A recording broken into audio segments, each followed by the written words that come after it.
Olá, benditos e benditas, tudo bem contigo? Sabadão, 3 da tarde, horário do nosso Pega a Lição. Então roda a vinheta.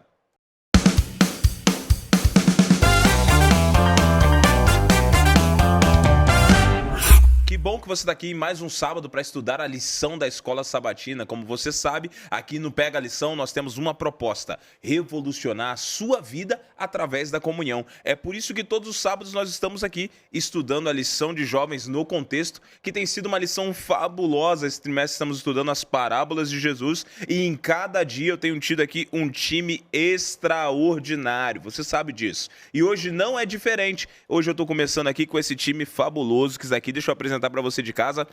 Vou começar aqui pela minha frente, Pastor Matheus. Tudo bem, pastor? E aí, pastorzão, tudo bem? Alegria estar aqui com a juventude, estar aqui no Pega a Lição, uma bênção. Que bênção. Pastor Matheus atualmente é pastor do distrito lá do João Aranha. É isso, pastor? É isso aí, pastor. Aproveitar, a galera jovem, pastor, chama distrito John Spider, né? John Spider, olha aí. Boa. Então, aproveitar para mandar um John beijo. Spider. John Spider, mandar um beijo, mandar um abraço aí para nossa galera jovem. A galera ali é sempre empolgada, a Igreja Bairro João Aranha, São José, Bom Retiro e Serra Azul. Cheiro no coração para vocês. Tamo junto. Maravilha, obrigado, Matheusão. Um abraço pra galera do John Spider, então, né? É isso aí. Muito bem, na minha frente agora estamos aqui com ele, o Super Jonas, lá do distrito do São João em Limeira, é isso? Perfeito. Que maravilha, Jonas. Seja bem-vindo aí. Muito. Jonas, você tem um movimento com a galera jovem lá. Qual o nome do teu movimento Cara, o lá? Espaço Jovem. Tô aqui representando aquela galera animada, uma galera motivada que tem missão na veia. Eu quero aproveitar esse momento também, mandar um abraço para essa galera forte e em missão. Tamo junto, Espaço Jovem. Maravilha, É um prazer estar Joanias. aqui, Que alegria pastorzão. ter você aqui com a gente aqui também. E deixa eu te falar um negócio. Estou aqui com ela, que ela é experiente em podcast, porque ela tem um podcast não. toda sexta-feira e ela vai falar desse sério? podcast pra gente. A Super Carol, coordenadora, veio lá da Terra de Socorro. E aí, Carolzinha, tudo bem? Oi, boa tarde a todos. Se o pastor aqui é do John Spider, eu sou de Help City.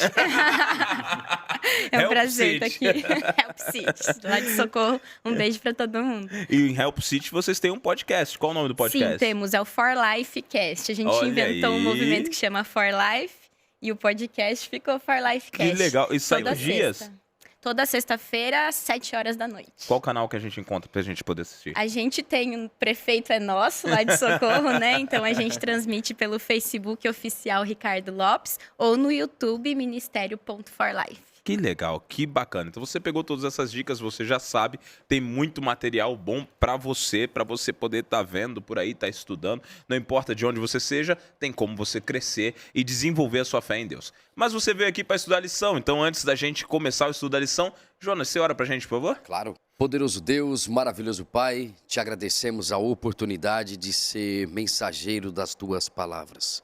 Pedimos a orientação do Divino Espírito Santo em nome de Jesus. Amém. Amém. Meninos, produzindo fruto. E aí, o que vocês acharam aí dessa tirinha aí? Acharam ela interessante? Muito legal, pastor. Eu sempre gosto de memes, de figurinhas assim, e me divirto com elas, né?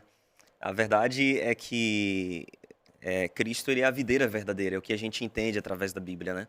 Sim. Cristo ele é a videira, nós somos os ramos e nós precisamos, através da videira, produzir frutos. E quando eu olhei para essa imagenzinha aqui que está na lição, eu vi ali um jovem e ele produzindo seus frutos. A missão Caleb, ajuda humanitária, doação de sangue e tantas outras coisas que a juventude ela é engajada, ela faz, ela promove e produz bons frutos. Sim, muito bom. E vocês, meninos? Jonas, Carol, e aí? Qual a impressão de vocês com a tirinha? Impressionante, quando eu olho para essa tirinha aqui, eu percebo o seguinte, né? A gente tem uma árvore aqui, tem vários frutos e tem folhas e tudo mais. Mas só que tudo isso aqui não é para a árvore. Ela não produz fruto para ela mesma. Ela não produz sombra para ela mesma.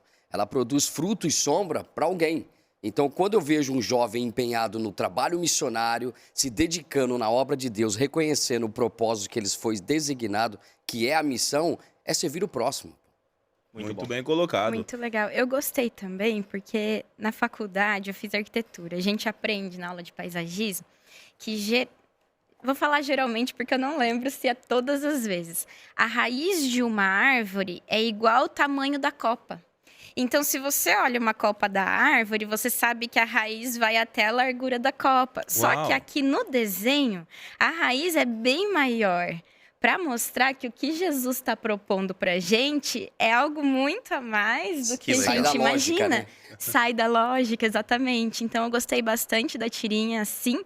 E o menininho, eu percebo que ele tá sorrindo, porque às vezes a gente olha para os frutos, a gente não, pessoas de outro lugar, olham para os frutos e veem isso como um dever.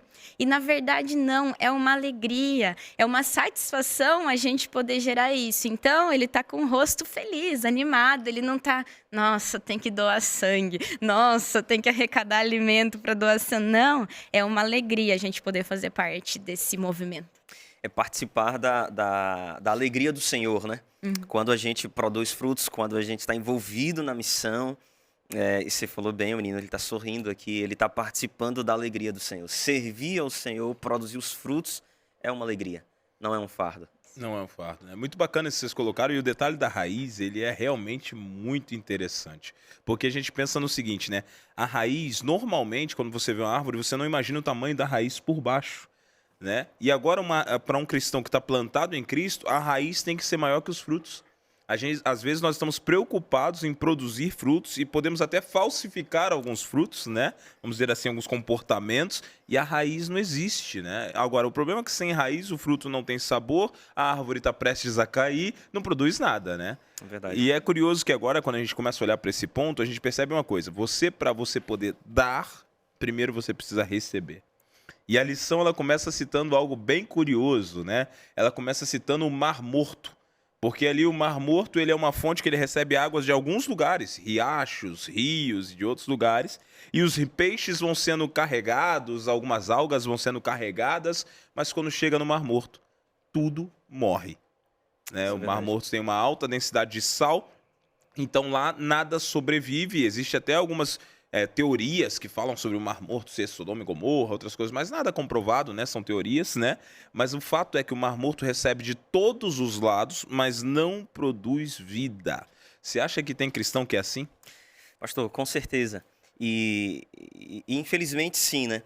Porém, o que eu entendo? Deus, ele nos abençoa para que possamos abençoar os outros. Certo. A bênção, ela é uma via de mão dupla. Ela vai e vem. Deus nos abençoa para que a gente possa abençoar os outros. Aquele que só guarda nos celeiros, já o celeiro ele vai estar cheio e não tem para onde ir. É o caso do Mar Morto. Deus, ele me abençoa para que eu possa ser um canal de bênção para outras pessoas. E o cristão que não é um canal de bênçãos, ele é um cristão morto. Assim como o Mar Morto, ele é morto porque ele não produz vida, a água que vem para ele não vai para nenhum outro lugar. Então, se a gente compara o cristão como um Mar Morto, o cristão que não produz bênção, o jovem que não é um conduto de bênção, ele é um cristão, um jovem morto. Muito bem colocado. Só recebe, né? Eu acho que esse é o problema. É só consome. O Mar Morto, ele não tem ligação com o oceano, né? Sim. Então, só recebe e não dá. Então, isso aí não funciona. Alguns finais de semana passada, a gente estava tendo a festa da cidade lá em Socorro, aniversário da cidade. E aí enche de barraquinha lá no centro, é super legal. Aí a gente pensou, por que a gente não vai de Caleb distribuir os livros do Grande Conflito para o pessoal das barracas? Boa ideia. E aí a gente foi, e a gente entregou, e a alegria deles de estarem recebendo um livro de presente, eles arregalavam os olhos e falavam, mas é de graça mesmo? Que legal. E um deles me chamou a atenção, porque ele falou, é de graça? Você tá me dando um presente? Eu falei, tô. E ele era daquelas barraquinhas que você tem que pescar para ganhar o bichinho de pelúcia. E aí ele falou assim, não, se a gente recebe, a gente dá. Aí ele catou uns bichinhos e falou, pode escolher. E eu achei isso muito legal. E é exatamente isso, se a gente recebe, a gente dá. Isso assim, percebe o quanto é importante aonde nós estamos conectados, né? Onde nós estamos ligados. Qual é a água que a árvore está bebendo, aonde nós estamos sendo enraizados, né? Porque quando a gente se enraiza em Cristo, na palavra, a gente compreende o propósito da vida, compreende a nossa missão, o que é viver o evangelho, a gente começa a se destacar no meio da multidão, né? Você vê ali que tinha uma galera toda e, de repente, chegou uma outra turma, trazendo uma coisa diferente, uma proposta diferente. O evangelho é esse. Ele não fica na mesmice, talvez ali do Mar Morto, mas ele traz água-vida. Ele traz uma coisa que, isso matou minha sede. Então, show de bola, essa galera é diferente. E o interessante que da água viva, quando tem esse trechinho na Bíblia, Jesus fala assim: eu vou saciar a sua sede, mas eu vou fazer de você uma fonte a jorrar para a vida eterna. Então não é só para saciar a sua sede, é para você saciar a sede das outras pessoas através de mim. Muito bem colocado, meninos, porque quando a gente começa a olhar, eu tava vendo vocês falando e eu tava pensando, a gente não leva aquilo que a gente não tem, a gente só tem como entregar aquilo que nós temos. Só que no século XXI a gente está vivendo um século que nós temos uma geração de cristãos consumistas, que é o cristão que só vai na igreja. Eu tenho que ir na igreja, eu tenho que ter um bom pregador, tenho que ter uma boa mensagem, uma boa música, porque eu só vou para consumir. É como se fosse um espetáculo. Aquele culto tem que me agradar e eu saio de lá e eu só tenho isso como contato com Deus. Durante a semana eu não vou fazer meus fundamentos, buscar ter comunhão, estudar a palavra, eu não vou ter uma vida de oração, não vou escutar boas músicas. Então a raiz é muito superficial. E aí a gente vê uma geração de cristãos que não consegue levar porque também não tem, se habituou somente a consumir. Eu acredito que esse é um dos planos do inimigo no tempo atual. Ele faz com que os cristãos acreditem que a comunhão com Deus é algo altamente sensitivo, no qual eu recebo uma vez por semana e eu não construo. Qual é a função da raiz? A função da raiz é obter do solo todos os nutrientes, toda a umidade, a água necessária para que o fruto possa se desenvolver e a árvore possa se desenvolver. Tanto é que quando a gente está falando de árvore, a gente tem aquele ponto crucial. Quando vai passando as estações, no Brasil elas não são muito bem definidas, mas em países mais frios, eu já tive a oportunidade de morar num país muito frio, menos 15, menos 20 graus. Então as estações são extremamente bem definidas, o que significa que quando você está chegando no outono, as folhas estão caindo, mas a árvore está lá. Quando você chega no inverno, a árvore está seca, mas ela está lá. Quando você sai do inverno, você começa a entrar na primavera, é lindo ver ela começando a florescer. E aí depois da primavera você vai entrar no verão. No verão ela está lá bonita, com aquela folhagem linda. Tudo isso ela passando pelas 4 estações, mas a sua raiz é tão profunda que não importa a tempestade, ela continua firme. Então acho que a pergunta que os cristãos têm que fazer hoje é o seguinte: aonde está a minha raiz? Eu estou de fato convivendo com Deus o suficiente para dar bons frutos por estar ligado a Deus? Ou eu sou um cristão consumista que vou na igreja uma vez por semana, não leio minha Bíblia, não tenho vida de oração, não escuto boas músicas, vivo no mundo e vou na igreja no final de semana? Lamento, você não é cristão, você é no máximo um mundano que vai na igreja no final de semana. É por isso, pastor, que a gente tem que entender que o culto não é para ser assistido, o culto é para ser prestado, né? Nós prestamos um culto a Deus. É Deus quem assiste o nosso culto. A gente tem que lembrar que Deus, ele assiste o culto celestial, o culto dos anjos. Então, aquele culto que nós vamos até a igreja, nós vamos para prestar um culto, nós vamos para adorar. O nosso senso não tem que ser de consumo, o nosso senso tem que ser de adoração. O que eu vou oferecer a Deus nesse sábado? O que eu vou oferecer a Deus na quarta, no domingo, no PG? O que eu vou oferecer a Deus? O que eu vou prestar a Deus na minha adoração? E Deus, ele vem para assistir o nosso culto. Adorei. Show de bola. E quando o jovem ele vai para a igreja ou para o espaço jovem, para o PG dele com essa mentalidade de que ele está indo para adorar a Deus e não receber, né? Ele precisa entender que há uma responsabilidade grande nisso, né? Tô indo lá para adorar a Deus, então é eu que estou levando a adoração, então é eu que estou levando. E compreendendo esse ponto de que eu estou levando a adoração, ou seja, eu sou o mensageiro de Deus. E a questão da área missionária, como nós fomos chamados para fazer uma diferença, para ser luz, e esse título de missão que Deus concede para a juventude hoje, não é um título para ser ostentado, mas é um mandamento para ser seguido, cara. Porque Deus, ele é missionário e eu preciso ser missionário. Eu não tenho que bater no peito, Deus me chamou, eu sou um Caleb. Beleza, show de bola. Mas pesa uma grande responsabilidade em cima da galera nesse momento. Muito bom. E eu me lembro que quando a gente fala do fruto, a gente também precisa lembrar que tem algumas árvores que não produzem o fruto. E a pergunta é, poxa, se a árvore ela não está produzindo o fruto, o que está de errado nela? Por que aquela árvore ela não tem produzido os frutos que deveria produzir? Será que nós estamos produzindo de fato o fruto do Espírito Santo na nossa vida? E se não estamos produzindo, por que não estamos produzindo? E eu me lembro de Atos 1:4. Em Atos 1:4, Cristo Jesus ele já havia morrido, já havia ressuscitado, já havia voltado para o céu, e ele prometeu que ele voltaria e que viria a promessa do Espírito Santo, né? Sim. E Cristo ele fala assim em Atos 1:4, olha, não se ausentem de Jerusalém, não saiam de Jerusalém, até que você receba a promessa que você de mim ouviu, que é a promessa do Espírito Santo. Espírito Santo. E a gente sabe que o Espírito Santo ele desce 50 dias depois, que é o Pentecostes, né? Não é 1, não é 2, não é 3, não é 4, não é 10, não é 20, é 50. Uhum. Poderia ter descido em 1, poderia ter descido em uma semana, em 15 dias. Pastor, por que 50?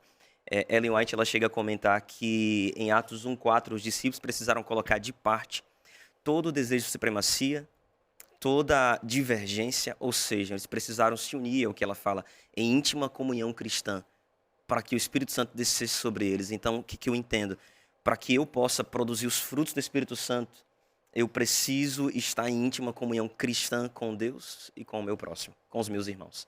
Muito bem colocado, Mateus, porque agora quando você pega o exemplo de Atos, você percebe uma coisa. Os discípulos, depois da cena que Jesus ascende aos céus ali, eles se reúnem, eles vão passar os próximos dias. O Espírito de Profecia coloca, como você falou aí, lembrando das histórias, lembrando dos milagres, lembrando das parábolas. O que nós estudamos como evangelhos, eles passaram os próximos dias inteiros relembrando, porque estava na cabeça deles, eles haviam vivido.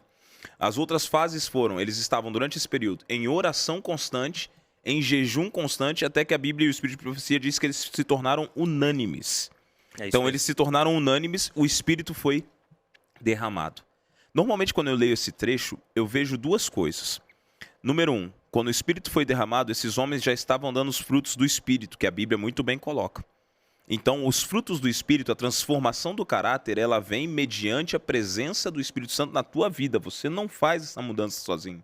É Deus que faz em você. Mas uma vez que a mudança começou, são dois tipos de fruto. Os frutos do Espírito e o alcance de almas. Eles saem dali transformados com o Espírito Santo e alcançam 3.000 pessoas. E eu costumo dizer o seguinte, 3.000 pessoas naquele dia. Porque a partir daquele momento o evangelho começou a romper as fronteiras geográficas e as fronteiras do tempo, até chegar em 2024, nós estamos crendo no evangelho que começou a ser pregado aonde? Lá no Pentecostes. É bem verdade. Se você olhar para o capítulo 3 lá, você vai ver que dia a dia o Senhor ia acrescentando os que iam sendo salvos. 3.000 em um dia e todos os dias Deus ia acrescentando. E Deus ia acrescentando e o povo foi subindo. Aí me surge uma pergunta aqui que eu faço quando eu vou nas igrejas, pergunto para os jovens, acho que eu perguntei isso lá no São João já. Por que milagres como esses não acontecem hoje? O que acontece? Aí quando eu pergunto isso, a pessoa, pastor, mudou os tempos. Não. Deus é o mesmo. No milagre do Pentecostes, Deus continua sendo o mesmo, a missão continua sendo a mesma, o poder continua sendo o mesmo, o Espírito continua sendo o mesmo, o Cristo que nós esperamos continua sendo o mesmo. A única coisa que mudou são os discípulos. Os discípulos buscavam, o poder desceu, o milagre aconteceu. Os discípulos de hoje não buscam, querem ver o milagre, mas não buscam, não se preparam, não estudam, não deixam Deus moldar o seu caráter, mas querem um milagre. Querem um milagre, mas não querem o Deus do milagre. Aí quando você para para ver, quando você para para analisar, não está acontecendo milagre. Não, dá uma olhadinha na nossa vida. Faz essa pergunta, você que está em casa, para pensar comigo. Estou esperando Jesus 2024 inteiro, beleza. Quantos cultos familiares tu fez esse ano? Quantas orações da madrugada? Quantas lições você estudou? Quantos cultos você frequentou? Quantas vezes você está lendo a tua Bíblia por dia? Para quantas pessoas você falou da volta de Jesus? Botar isso tudo nessa balança aqui. Agora bota no outro lado da balança. Quantas horas no Netflix? Quanto tempo na frente da TV? Quanto tempo na frente do teu Facebook, YouTube, TikTok? Seja lá o que for que você use. Quanto tempo na rede social? Ou seja, nós passamos mais tempo vivendo o mundo e falamos que queremos o Deus de milagre, queremos o poder do Deus de milagre. Mas não vai acontecer. Como o Mateus colocou muito bem aqui, aconteceu porque eles obedeceram e se relacionaram com Cristo. Interessante esse ponto aí. Essa semana eu estava estudando uma coisa sobre missão. Eu gosto muito dessa área de missão. E eu não me lembro o autor, mas ele disse assim, que as mídias sociais, elas estão aí para provar para mim e para você que comunhão com Deus não é por falta de tempo e sim de prioridade. E quando a gente olha para o Israel do passado, que Deus chamou para representar o caráter de Deus para as nações vizinhas, o que eles fizeram? Representaram mal a Deus. Então, assim, quando eu percebo uma árvore sem fruto, Cara, eu não sei se eu posso usar essa expressão aqui, mas assim, você tem a atitude de não fazer nada e a atitude de fazer alguma coisa. E você vai colher frutos fazendo nada ou vai colher fruto fazendo alguma coisa. Então eu acredito que Israel, ele deu o fruto, mas o fruto errado. O fruto parecido com as nações. Eu acho muito interessante uma frase que diz que precisamos atrair pela diferença e não pela igualdade. Ou seja, Israel era para ser diferente. Os frutos que ele começou a produzir foram os frutos que tinham nas nações vizinhas. Então não teve nenhum impacto, pelo contrário, só representou mal o caráter de Deus. Então quando eu vejo uma árvore sem fruto, talvez eu possa... Eu até coloquei um ponto de interrogação aqui, ó. Árvore sem fruto? Não, você dá fruto.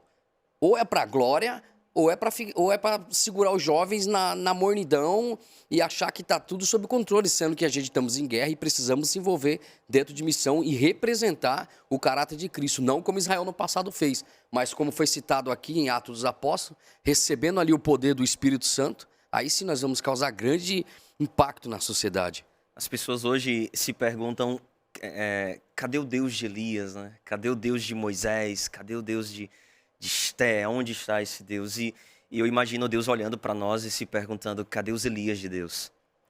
Onde está a Esté de Deus, a Ruth de Deus? Onde estão os Moisés de Deus?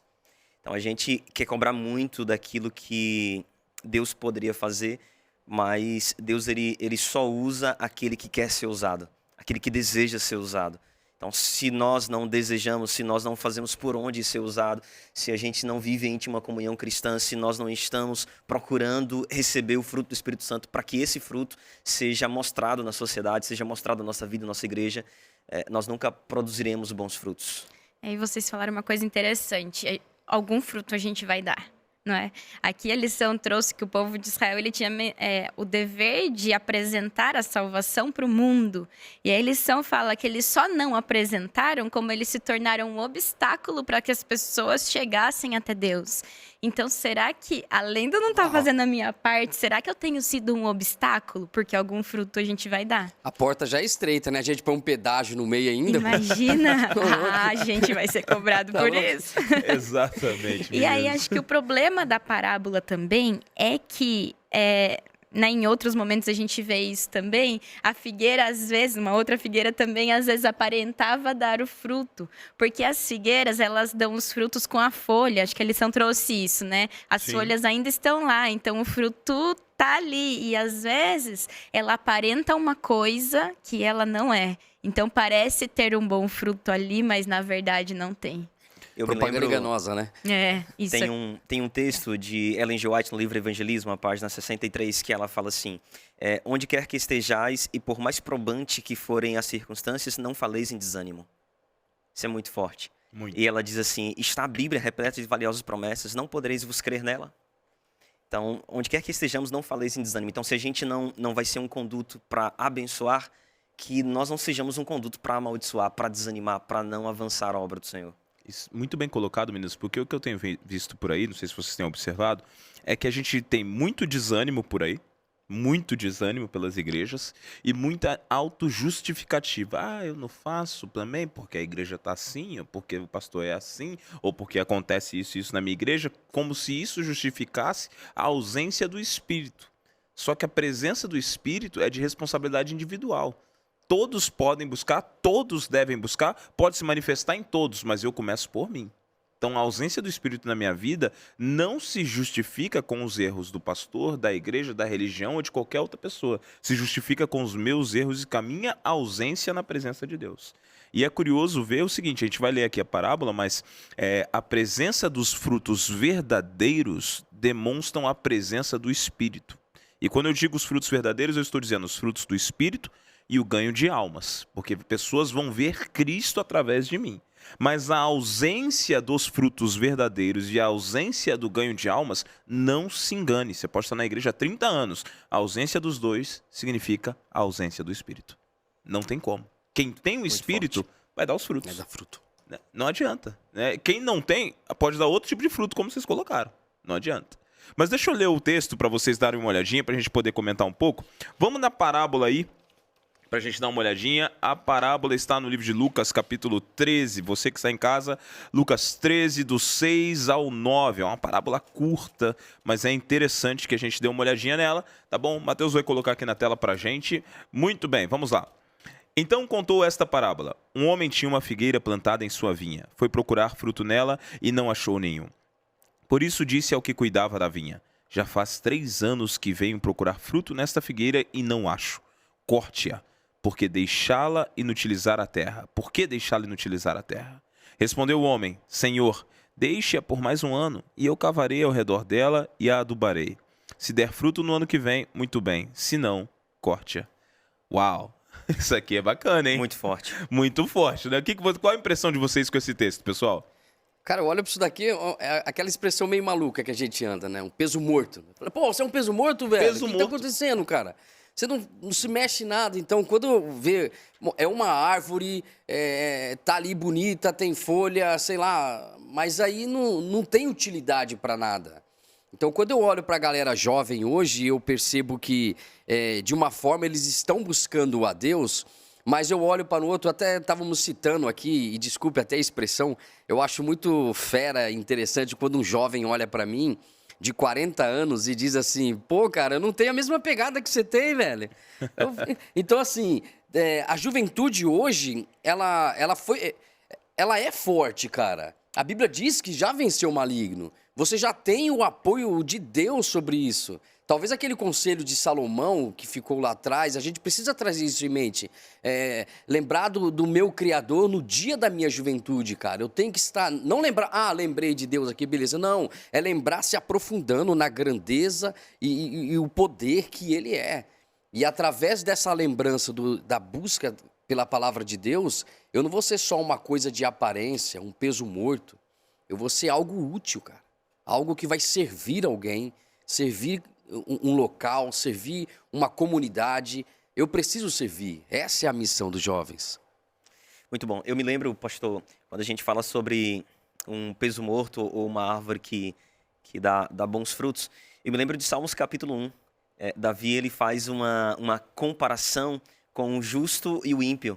E ele dá o exemplo ali que o justo ele é como uma árvore plantada junto à corrente de águas que no devido tempo dá o seu fruto. Exatamente. Cuja folhagem não murcha. E ele fala que o ímpio é como a palha que o vento dispersa. Às vezes, o ímpio olha para o justo e vê plantado junto à corrente de águas e fala, olha aí, que bobão. Tá lá, ó, vai na igreja quarta, domingo, sábado, não vai na balada, não vai na festa, não vai isso, não vai naquilo. E olha eu aqui, livre, leve e solto. Só que a gente tem que olhar por outra perspectiva. O justo, ele está plantado junto à corrente de águas e dá o seu fruto. Sim. O ímpio não. O ímpio ele acha que está no controle da sua vida, mas a Bíblia fala que quem está no controle é o vento, que leva para onde quer, vai e volta. Então ele acha que está no controle, mas ele não está no controle. É curioso que o salmista coloca isso aí, Mateus, e coloca exatamente isso que você falou. Está plantado aqui e o seu prazer está na lei de Deus, na lei do Senhor. Então, o justo, ele não se encanta com os prazeres do mundo. Por outro lado, ele está encantado, ele sabe que deve estar cumprindo a lei de Deus. Então, aqui tem um outro passo muito curioso para os dias atuais. Quando a gente fala de dar os frutos, para dar os frutos você precisa estar plantado em Deus. E para estar plantado em Deus, você precisa obedecê-lo. Olha que coisa curiosa. Tem gente que acha, não, eu vou dar os frutos. Mas tem que obedecer isso. Não, mas deixa isso pra lá. Vamos tirar isso daqui, vou tirar isso aqui do caminho. Não convém. Isso aqui não tem nada a ver. Só que obediência está amplamente ligada ao fato de você estar junto do Senhor e receber o Espírito. Eu costumo dizer que obediência é traço de adoração. Por que é traço de adoração? Porque eu vou obedecer a Deus como adorador que sou. Isso significa que se eu entendo ou não entendo, eu obedeço. Se eu quero ou não quero, eu obedeço. Se eu aceito ou não aceito, eu obedeço. Por quê? Porque Deus é maior que tudo. E eu sou servo. Ele é o dono da vinha. Então eu obedeço. Então meu prazer está onde? Na lei de Deus. E aí vem um detalhe. Num século de uma cultura, como ter uma fé sólida num mundo tão líquido que nós vivemos hoje? Não parece ser duro para vocês? O que vocês acham? Tem uma frase que eu ouvi ontem, cara. Estava lendo um livro, Por que Tarda o Reavivamento? E o autor, ele diz assim, nós não precisamos de nada novo. Nós precisamos voltar aos métodos antigos. Ou seja, buscar como eles buscaram no passado. Concordo plenamente. Diante da sociedade que a gente vive hoje, líquida, uma uma busca por Deus superficial, sabe? Não, cara, a gente precisamos buscar como Elias buscou, como Pedro buscou, como aqueles caras, aquelas meninas buscaram no passado. Quando eu começar a viver esse propósito e buscar como eles no passado fizeram, com certeza, diante de uma sociedade líquida hoje, eu vou apresentar uma coisa firme, uma coisa sólida, e não vai ser qualquer coisa. Aliás, não vai ser nada que vai me tirar da rota de Cristo, se eu estiver buscando, pelo menos como os caras buscaram no passado. Exatamente. Jonas, eu acho que você falou muito bem, amigo, quando você fala de viver isso. Claro. O próprio texto fala que o prazer dele está na lei do Senhor e nela medita de dia e de noite. Ou seja, é todo dia. Para que a gente possa ser sólido, precisa ser todo dia. Sim. Precisa ser uma porção diária, todos os dias. É como a água. A gente vai tomar água todo dia porque precisamos dela todo dia. Nós precisamos do Senhor todo dia e Ele está ali. Só que eu preciso buscá-lo de dia e de noite. E não adianta, cara. Quando você busca Deus de dia e de noite, Deus ele coloca oportunidade de você apresentar o evangelho para as pessoas. Deus ele coloca você, tipo assim, ó, você tá na missão, mano. Presta atenção nisso aqui agora. Você quer ver uma coisa louca aqui? Eu vou tentar ser bem breve. A gente estava fazendo um evangelismo na cidade de Sorocaba. E a gente tinha que ir para Araçoiaba da Serra. No meio do percurso, o carro furou o pneu. Beleza, a gente desceu, fomos lá, trocamos o pneu, colocamos outro, andamos mais ou menos uns 500 metros, furou outro pneu. Falei, pronto. O carro não tem 2 estepes, pô. Aí eu olhei pro o outro missionário que tava comigo e falei, vamos orar a Deus pra uma carona aparecer aqui, né? Aí a gente orou a Deus e ficamos lá e tal. Aí beleza, aí parou um carro do outro lado da via, encostou o carro lá, ele atravessou o guarda-reis, chegou, aí no meio, e aí, o que aconteceu aí, cara? E eu na lata, cara, aquele negócio que acontece, eu sou meio maluco pra algumas coisas, e eu olhei pra ele e falei, cara... O TDAH bateu forte, que nem o meu. Não, aí eu olhei pra ele e falei, cara, tudo isso aqui é por sua culpa. Aí o missionário que tava comigo deu risada, ele também riu, ficou aquela risadinha boba, ele, é isso aí, mano, mas o que aconteceu aí? Eu falei, não, cara, é por sua culpa mesmo, que a gente acabou de orar e falou, Deus, qual que é o propósito disso tudo? E você encostou o carro, cara. Tá acontecendo alguma coisa na sua vida? A gente pode orar antes de você resolver alguma coisa? Ele me pegou pelo braço, cara, atravessou a pista comigo, abriu o porta-luva do carro dele e tinha uma arma lá dentro. E ele falou assim, cara, eu tava indo tirar minha vida. Uau. Então, assim, quando você está conectado na fonte verdadeira que é Cristo, Ele vai colocar você na missão. Eu tive o privilégio de conhecer aquele jovem, a esposa dele, dar o estudo bíblico para ele e ainda tive o privilégio de vê-lo batizar, cara. Amém. Cara, isso é Amém. tremendo. Então, assim, você conectado com Deus, buscando a Deus, meditando dia e noite, brother, não tem como, velho. Não tem. Deus vai te colocar na missão. Você vai entender o contexto da onde você tá. Muito bacana. Nossa, depois dessa, vamos fazer oração final. Podemos encerrar. Foi top. Mas a gente já está quase encerrando, mas aqui eu vou pegar um ponto da parábola bem interessante. O dono da vinha chegou e falou, ó, já estou há 3 anos, o que significa que ele deu 3 anos de oportunidade para aquela árvore. Aí falou, corta a árvore. Aí veio, vamos colocar assim, o agricultor que foi o intercessor, nesse caso, falou assim, não, vamos trabalhar mais um ano, eu vou fazer o seguinte, vou fazer um trabalho especial ao redor dessa árvore. Ou sejam, 4 anos. 4 anos. Vou dar uma 4ª oportunidade para ela. Vou fazer um buraco em volta, colocar mais água, vamos adubar, vamos fazer um trabalho diferente, dar oportunidade para ela desenvolver frutos. Se no final dos 4 anos não der frutos, a gente corta. É curioso que agora a gente percebe uma coisa. Você pode ter até uma desculpa para não ter tido fruto durante algum tempo da sua vida. Entretanto, a sentença, ela é definitiva. Você tem a oportunidade, enquanto tem vida, de dar frutos. Uma vez que você não der os frutos, já está dito na Bíblia, cortado você será. E o próprio Cristo falou isso. Ele fala o seguinte, aquele que não dá frutos, eu arranco fora. Né? E ele coloca isso de outra maneira quando ele coloca assim, sem mim nada podeis fazer. Tem gente tentando dar fruto sozinho, se você está em Cristo, você vai dar fruto. A gente vê isso muito bem, e eu sei que nosso tempo está correndo, mas a gente vê isso muito bem na história de Pedro. Pedro ficou 3 anos com Cristo. 3 anos e meio. Então, quando eu li, automaticamente eu lembrei de Pedro. Falei assim, 3 anos, deu fruto? Não. Tava bravo ainda. Não sei se você já parou para pensar nisso, mas é o seguinte. Tava zangado. Tava zangado ainda. Os soldados chegam para pegar Jesus e Pedro, poucas horas antes, em Mateus 26, Pedro havia dito para Cristo assim, Senhor, ainda que... Jesus falou, o pastor vai ser preso e as ovelhas vão dispersar. Senhor, ainda que o Senhor vá até a morte, eu vou contigo, morro contigo. Pedro, né? Valente. Valente. Além Aí, de valente e mentiroso, hein? além de valente. Boa, não tinha pensado nisso. Além de valente e mentiroso. Pediu. Foi pro jardim de Getsêmani, o valente, a Jesus fala assim, cara, vigie e ora que você, Tiago e João. Tá bom. Dormiu. Então o valente, mentiroso, dorminhoco. Mas que ele falou que ele morreria, não que ele se manteria acordado. O sono Beleza. ali, né? Ele confundiu falando de morrer, né? Aí, nesse inteirinho, chega a turba de soldados. E é curioso que, recentemente, eu estava dando uma olhada na palavra, a gente pensa turba, a gente pensa 20, 30, mas a palavra do grego é esperia. Tinham uns 600 soldados ali, mais ajudantes. Então era um grande grupo de soldados. E aí, de repente, eles vêm pegar Jesus e Pedro me surpreende. Porque Pedro vem, puxa a espada. A pergunta que eu faço é, por que Pedro, depois de caminhar com Cristo 3 anos e meio, tinha uma espada na cintura? Alguém consegue me explicar? Ele tinha entendido alguma coisa? Boa. Ele pode tinha... diabo, não podia, pode- Amigo, você entendeu alguma coisa do evangelho até aqui? E como se não bastasse, ele parte para cortar a cabeça de Malco.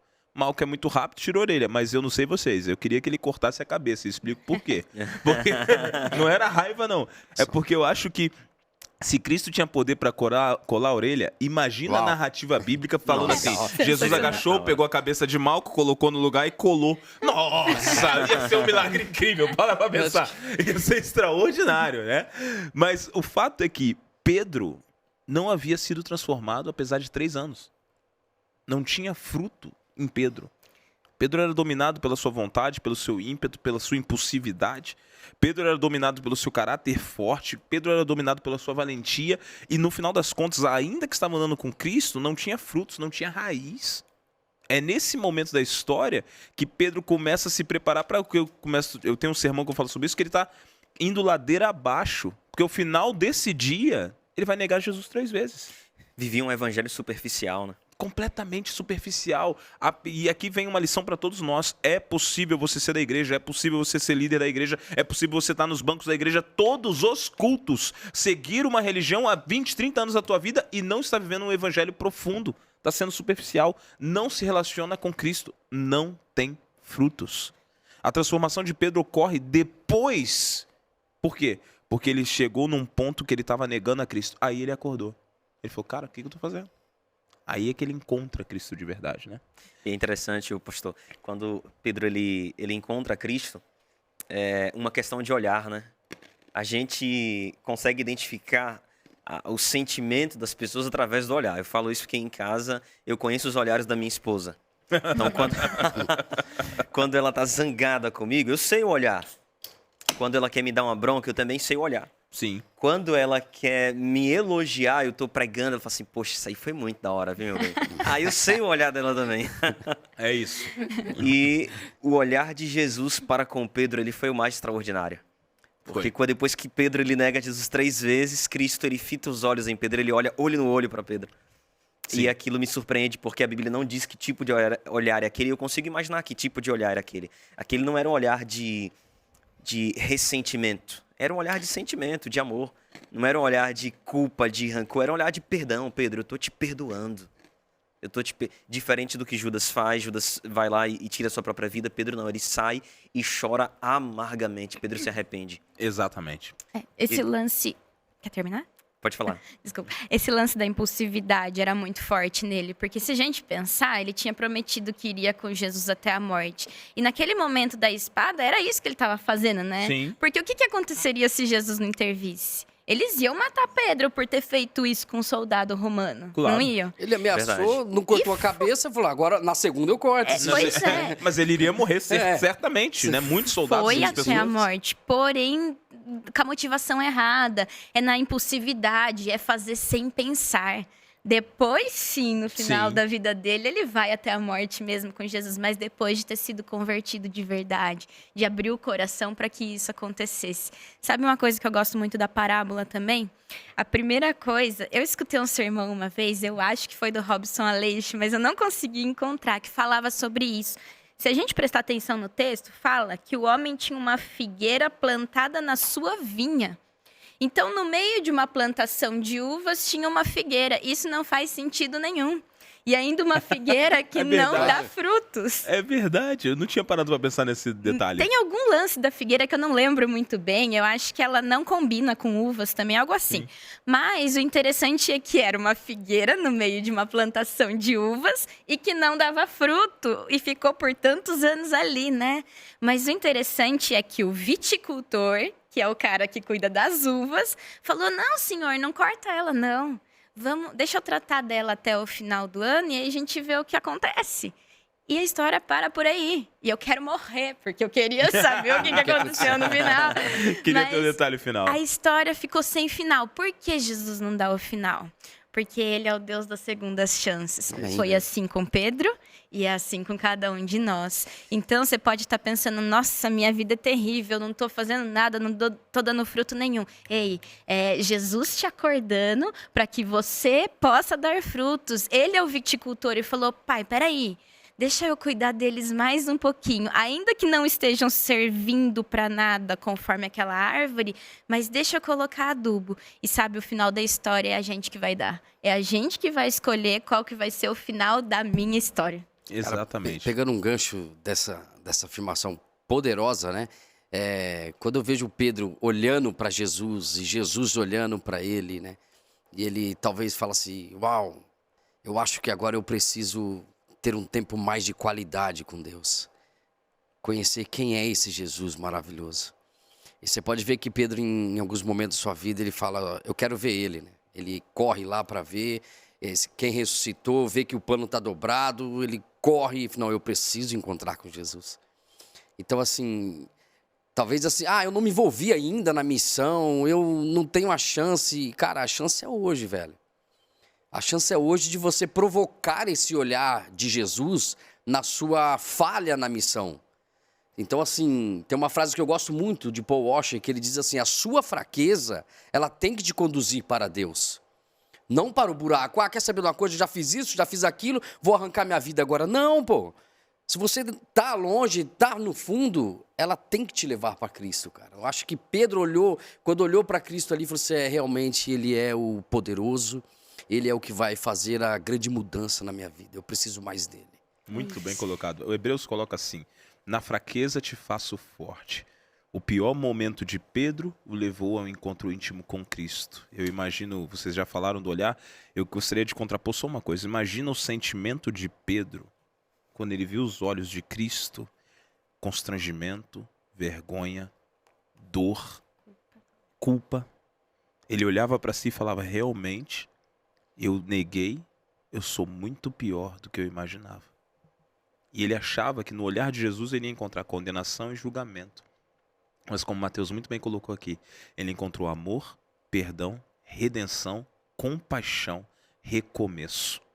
Não importa onde você foi, quando você olha para Cristo, você tem a chance de recomeçar. Tem a chance de dar novos frutos, tem a chance de se relacionar, colocar suas raízes bem profundas em ligação com Deus e deixar Deus trabalhar você dia após dia. E lembre-se, frutos vêm com o tempo. Você não planta uma semente hoje e amanhã ela é uma árvore boa que dá bons frutos. Ela vai com o tempo sendo regada, sendo cultivada, sendo adubada para chegar a dar frutos poderosos e bons. Mas meninos, já falaram aqui no meu ouvido. A gente já está terminando. Não tenho para onde correr. Infelizmente, hoje a lição estava tão gostosa, esse bate-papo, que a gente vai ter que encerrar. Mas é o seguinte, para você que está em casa, não fica preocupado. Semana que vem, a gente vai estar com esse time aqui. Quero ver vocês aqui e a gente vai continuar em outra parábola, tá bom? Então nós já vamos terminando por aqui. Você já sabe, aqui no Pega Lição, eu quero deixar só uma dica para você, tá legal? Todas as semanas nós temos passado nas igrejas da APAC e temos inaugurado o espaço jovem dos nossos jovens. Então se você quer inaugurar o seu espaço jovem, procura a gente, vai nos nossos grupos de WhatsApp dos jovens ou vai no nosso Instagram, @jovensapac, o Matheus vai colocar aqui embaixo, para você poder se cadastrar, entrar em contato conosco, para nós certificarmos o teu espaço jovem lá, tá bom? Eu já tô vendo 2 aqui na mesa que eu vou bater um papo com eles, porque o do São João eu já certifiquei. Agora eu tenho que certificar um lá do John Spider e tem que certificar outro lá no Help City aqui. Então vai dar jeito, entendeu? Mas meninos, muitíssimo obrigado por vocês estarem aqui conosco, muitíssimo obrigado pela lição de hoje, que foi extraordinária. extraordinária. Tenho certeza que a galera de casa curtiu bastante. E para nós terminarmos, Carol, você ora pra gente? Vamos orar. Maravilhoso Deus, que história incrível o Senhor deixou registrada pra gente. Nessa lição tão maravilhosa que nos ensina tantas coisas, nós queremos abrir o nosso coração para Ti, para que a Sua obra seja realizada através de nós, para que a nossa vida esteja enraizada em Ti e para que a gente possa dar muitos frutos. Amém. Que o Senhor possa nos usar para alcançar muitas pessoas para a Sua salvação. Amém. Que o Senhor abençoe cada jovem que está assistindo essa lição e que muito em breve nós possamos estar contigo aí no céu para ver o fruto desse trabalho. Amém. Oramos e agradecemos por Jesus. Amém. Amém. Obrigado, meninos. Obrigado, Carol. Obrigado você de casa que ficou aqui com a gente até o final. Você já sabe, sábado que vem, às 3 da tarde, eu te encontro aqui no canal da Associação Paulista Central no nosso Pega a Lição. Um grande abraço. Valeu!